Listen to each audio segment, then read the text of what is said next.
If you marry him, you're not just disrespecting me. You're throwing away your future."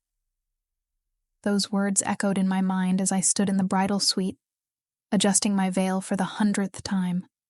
My father's voice had been so cold that night, colder than I'd ever heard it. But I thought it was just pride talking, the stubborn pride of a man who couldn't accept that his little girl had grown up and chosen her own path. "You'll come crawling back, and by then, it'll be too late." I didn't know then that he meant every word. I didn't know that he would actually try to stop me. My name is Luna.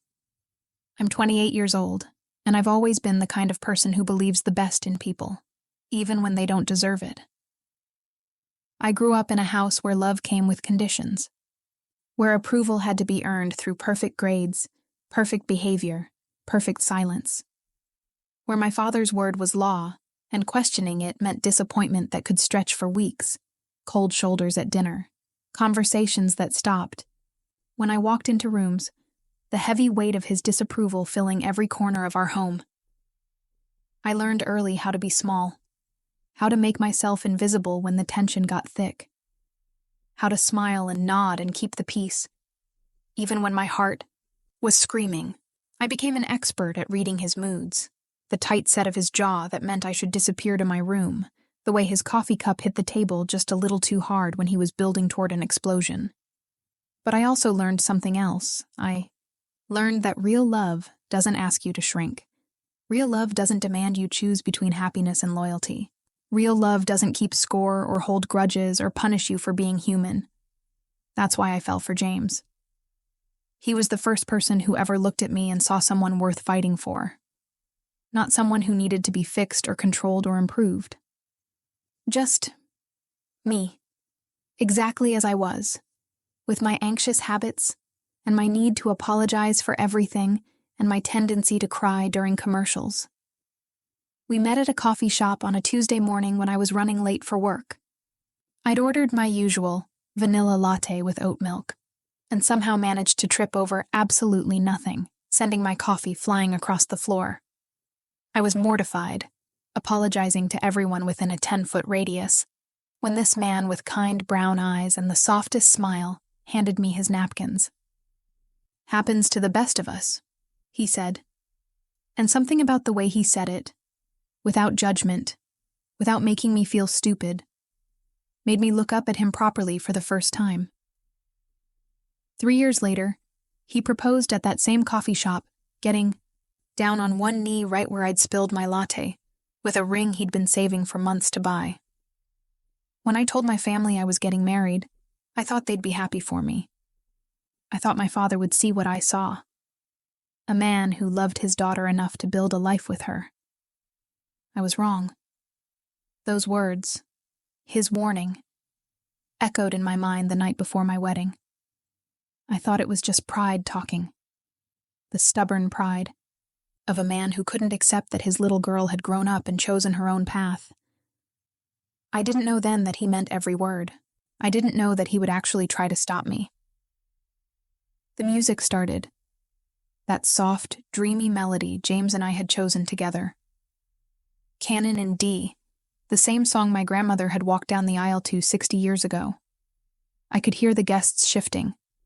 In their seats, the rustle of fabric as they turned to watch me walk down the aisle. My hands trembled as I held my bouquet. White roses and baby's breath. Simple. Perfect. Just like the life James and I had planned together. My wedding dress, my grandmother's dress, carefully altered to fit me, felt like a hug from heaven. I stepped into the doorway, and there he was, my James, waiting at the altar with tears already streaming down his face. His smile was so wide, so full of love, that for a moment I forgot about my father's warnings. This was right.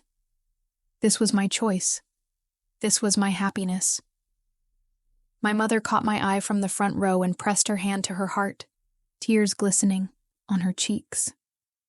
Even my father looked proud at that moment, sitting there in his best navy suit, the one he'd worn to every important family event for the past 20 years. The aisle felt endless as I began to walk. Each step brought me closer to the man who had loved me when I felt unlovable, who had stayed when everyone else had walked away. My dress brushed against the floor with each careful step, and I could feel the weight of my veil trailing behind me like a cloud. I was halfway there. Halfway to forever.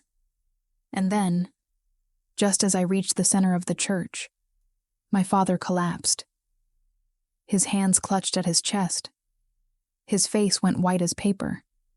He gasped, struggled, and fell to his knees right there in the front row, his program fluttering to the ground beside him. The music stopped with a jarring screech. Someone screamed. I think it was my Aunt Margaret, always the dramatic one. My mother leaped from her seat, her small beaded purse spilling everywhere, lipstick, tissues, mint scattering across the church floor as she rushed to him. James started toward me, his face a mask of concern and confusion. But I was frozen, completely frozen. My bouquet fell from numb fingers, white roses, and baby's breath scattering across the burgundy carpet like broken promises. Call 911, someone shouted from the back. Give him space, yelled another voice. Is there a doctor here? Please, someone help. The paramedics arrived in what felt like seconds, but also like hours. They wheeled him out on a stretcher, oxygen mask covering his face, my mother trailing behind them with mascara streaming down her cheeks and her carefully styled hair falling from its pins. And just like that, my wedding was over. The guests didn't know what to do. Some left quietly. Others lingered, whispering among themselves. James held me as I stood there in my wedding dress, watching the ambulance drive away with my father inside. I didn't cry that day. Not because it didn't hurt, but because something felt wrong.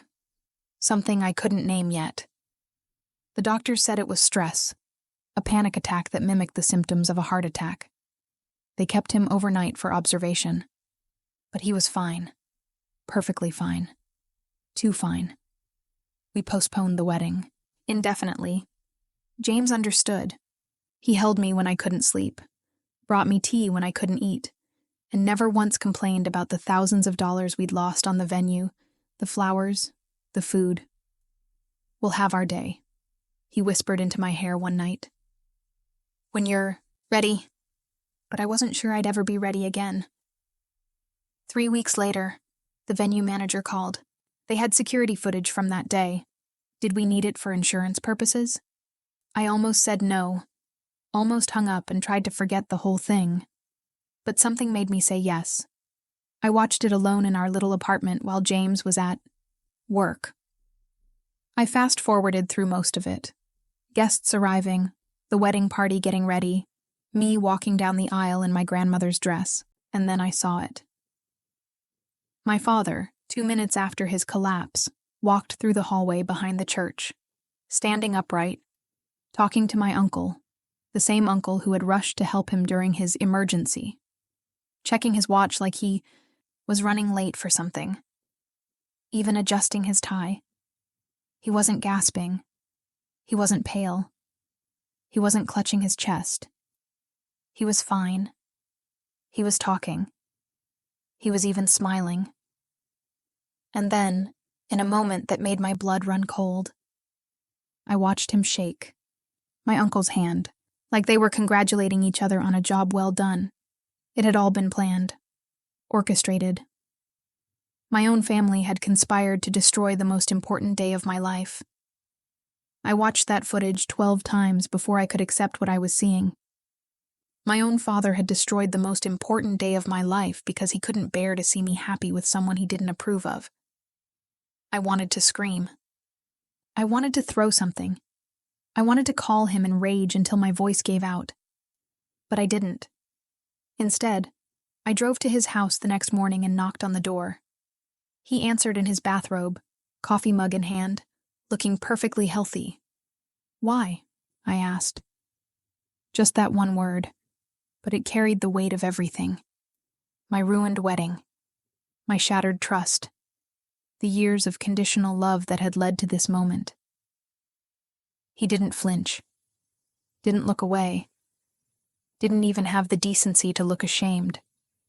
He stood there in his old burgundy bathrobe, the one he'd worn every Sunday morning for as long as I could remember, with his coffee mug that read, "World's Best Dad" in fading letters. The irony wasn't lost on me. "Because I had to," he said, simply taking a sip of his coffee like we were discussing the weather. "You were making a mistake. You'll thank me one day." The casualness of it, the way he dismissed my pain, my choice, my entire future, hit me like a physical blow. Then he looked me straight in the eye and delivered the words that would change everything between us forever. "And don't expect a damn thing from me anymore. Not love. Not money. Not family. You made your bed, Luna. Now lie in it." I stood there for a long moment, waiting for him to take it back, waiting for him to say he was sorry, that he'd been scared, that he loved me. But he didn't. "I didn't ask for anything," I said quietly. "I only ever wanted your blessing." And I walked away. James and I got married 3 months later in a courthouse ceremony. No guests, no white dress, no music. Just us, 2 witnesses we'd asked off the street, and a judge who smiled when James kissed me like it was the first time. It was the most beautiful wedding I could have imagined. As we walked out of that courthouse, hands intertwined, I felt something shift inside me. My father had tried to destroy my happiness, but he'd only made me realize how strong that happiness really was. I wasn't going to let his bitterness poison my life. I wasn't going to become small again. Instead, I was going to build something beautiful, something he couldn't touch or ruin or control. We started from scratch. A tiny apartment with secondhand furniture and bills that barely got paid on time. But we made it work. Every small victory felt like proof that I had made the right choice. We built a business together, a consulting firm that grew slowly but steadily. We found a little house with a garden where James could grow tomatoes and I could plant flowers. Each milestone was quiet revenge. Each moment of joy was evidence that love had won. And then, 2 years later, we found out what we were expecting. My daughter was born on a rainy Tuesday morning in March. She came 3 weeks early, screaming and perfect, with James's nose and my stubborn chin and my father's eyes. The delivery was long, 18 hours of labor that felt like a lifetime.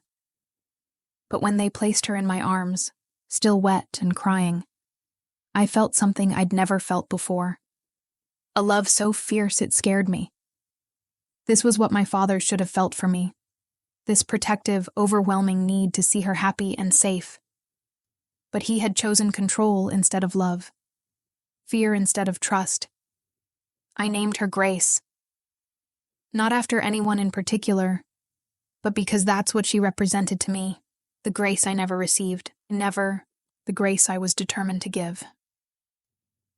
My mother came to visit that afternoon, still wearing the same worried expression she'd had for years. She cried when she held her first grandchild, whispering how beautiful she was, how much she looked like me as a baby, how lucky we were. "Did he?" I started to ask, then stopped. I wasn't sure I wanted to know. "He wanted to come," she said softly, rocking Grace in her arms. "He's been pacing the house for days, asking me questions about the due date, about how you were feeling, but he's ashamed. He doesn't know how to fix what he broke." I turned to look out the window at the rain, feeling that familiar ache in my chest. "He can't fix it," I said quietly. "Some things can't be undone." But even as I said it, watching my mother hold my daughter with such tenderness, I wondered if maybe, just maybe, some things could be rebuilt. Before she left, my mother asked if she could take a picture of the baby. "Just one," she said, "for her wallet."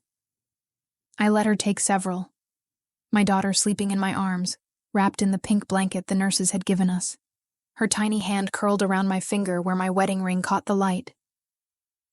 Later, I found out she printed one of those photos, the clearest one, where you could see the baby's face and my ring and the gentle way I was looking down at her.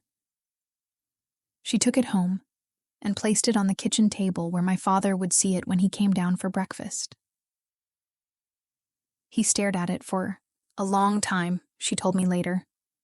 Didn't say anything, just stared. Then my mother looked him in the eye and said something that would change everything. "That's your granddaughter. And she already looks at the world the way your daughter used to, like it's full of magic and possibility. Don't let her grow up thinking you never cared."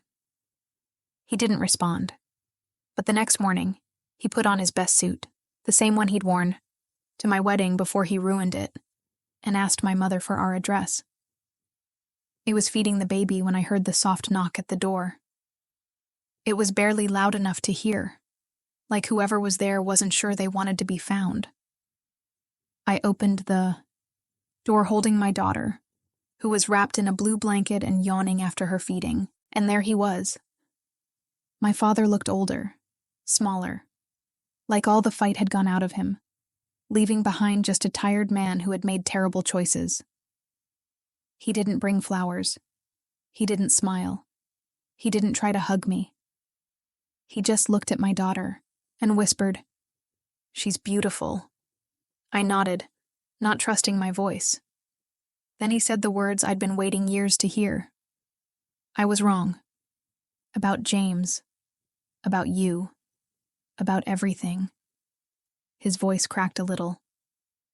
"I don't deserve to be here. I know that. But I wanted to say I'm sorry. I missed your wedding. I missed your pregnancy. I missed everything that mattered. And I don't want to miss any more." I looked at him for a long moment. This man who had hurt me so deeply, who had stolen my wedding day because he couldn't trust me to make my own choices. Then I looked down at my daughter, who was staring up at him with those eyes that looked so much like his, and I stepped back from the door. "She just finished eating," I said quietly. "Come sit. But be gentle. She scares easily." That's how my father met his granddaughter, not with fanfare or speeches or dramatic reconciliations, but with silence and stillness and maybe, for the first time in his stubborn life, humility. He sat in our living room for 2 hours, just watching her sleep in my arms. He didn't ask to hold her. He didn't try to make excuses. He just watched and listened as I told him about her birth, her schedule, the way she smiled in her sleep. When he finally left, he paused at the door. "Thank you," he said, "for letting me meet her." I nodded. "She's your granddaughter. She deserves to know you." He drove away in the rain, and I closed the door and held my daughter close. Some betrayals can't be forgiven. Some wounds never fully heal. But sometimes, just sometimes, love finds a way to grow in the spaces between the broken pieces, and maybe that's enough. Today marks 5 years since that ruined wedding day. 5 years since my father chose control over love. My daughter is 3 now. She has his eyes but my stubborn spirit. She calls him Papa, and brings him dandelions from our garden when he visits every Sunday. He never got the apology he thought he deserved. He never got to see me crawl back like he predicted. Instead, he got to watch from the sidelines as I built the exact life he said I couldn't have. He got to see James become the man he never believed he could be. He got to witness our happiness from a distance, knowing he almost destroyed it. That's the thing about revenge, I've learned. Sometimes the sweetest kind isn't about making someone pay. Sometimes it's about proving them wrong. Sometimes it's about succeeding so completely that they have to face what they almost cost themselves. My father didn't lose a daughter who needed him. He lost a daughter who chose to love him anyway. And in the end, that taught us both something about grace, something about forgiveness, something about the kind of love that's stronger than pride.